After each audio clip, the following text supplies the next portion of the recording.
Hi, this is BJ Hathaway here at Augusta Golf Instruction. So I've gotten some questions on YouTube, and thank you for your questions about what were the other drills that I did with this project of rebuilding my swing, which I've called the Hogan Project. Um, and I was, I guess, fortunate in my own swing. Uh, Always been a little flat, so really don't have to work too much on the arm plane and the backswing. But the reason I undertook this was I saw some errors in my pivot, and so I said, let's take a look at how Mr. Hogan moved. Believe he had probably the best pivot ever, and it certainly showed up in his ball striking statistics. So what I did was I started from the ground. I studied his feet and his ankles, and then I studied his knees, and then his hips, and then of course his torso and spine and shoulders, and came up with my own conclusions on what he was doing. So I got a couple different views here. We'll start on the left-hand screen. Now, if you can just notice here in his backswing,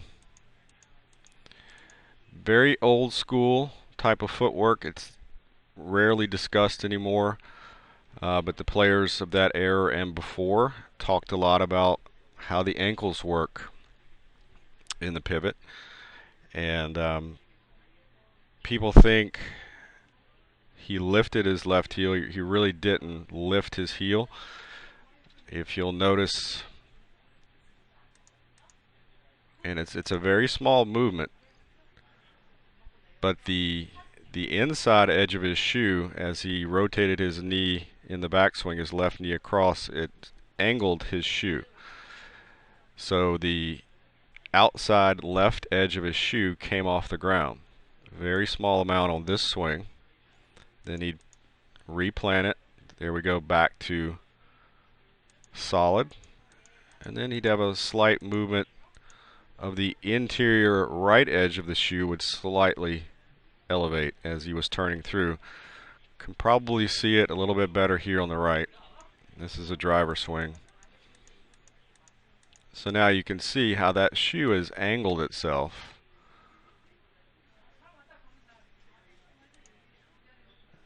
And then he'll reestablish the flat left foot there as he's initiating his transition turn through.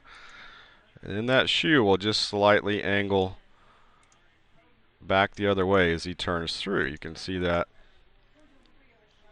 And one of the things I really picked up, it's not talked about much, but his left knee was never straight at impact. His left knee actually didn't straighten until well into the follow-through. So my starting point was, okay, I said I'm going to work on my ankles. So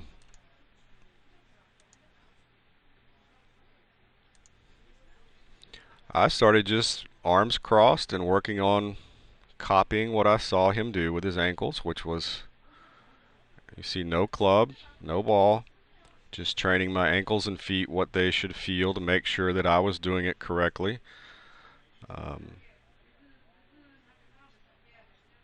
Really didn't watch myself in the mirror for this one. I just watched my feet, literally.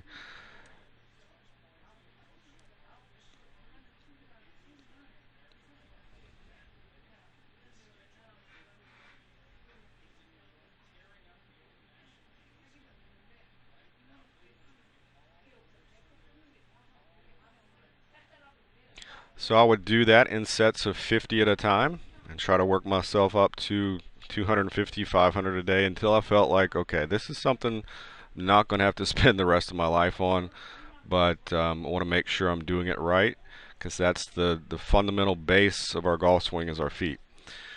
The next exercise, and there's been quite a few, there's been more than 3, but I've kind of tapered it down over time. One of the problems that I had, which is the reason I undertook this project, is there was a lot of talk about you have to slide your hips forward in the downswing, and for me, I found that it caused me to lose spine angle in the downswing, early extension, and don't like that. Don't want to do that. So I developed this little sensation of overcompensating the correction, which I call it the squat and turn. So again, without a club or a ball, I'm going to compress a little bit and then pivot through. It looks a little and feels a little strange, but you have to realize sometimes when you're trying to change a habit in your golf swing, you have to actually intentionally overdo the correction to have any chance of getting remotely close. And I know a lot of you have taken lessons from anybody. You'll go and the instructor will say, okay, let's try this, and you feel like you really did it correct, and then you look at it on video and it's changed a millimeter, and you go, wow, how is that even possible? It feels so dramatic. And so that's the point of this drill, is to really make it feel dramatic. Squat.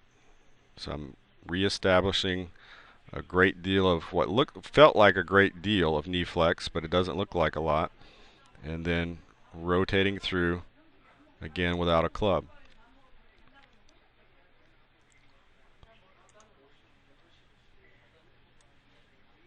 Now this was one of the other ones I actually started with besides the ankles, which I just called a transition.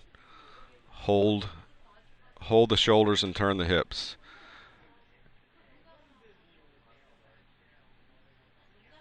And so I would do this in sets of 100 because there's so little movement. Just trying to hold my shoulders in place and turn my hips, and you'll find that you can't go very far because you'll start to develop a large amount of torque in your back. So don't try to overdo anything like this, but it's just to give you a sensation. If you want your hips to initiate the downswing, which I hope you do, then you have to train it. It just won't happen because you read about it and you say, okay, let's do it. You have to actually train it into your motion. And so I call that the hold and turn.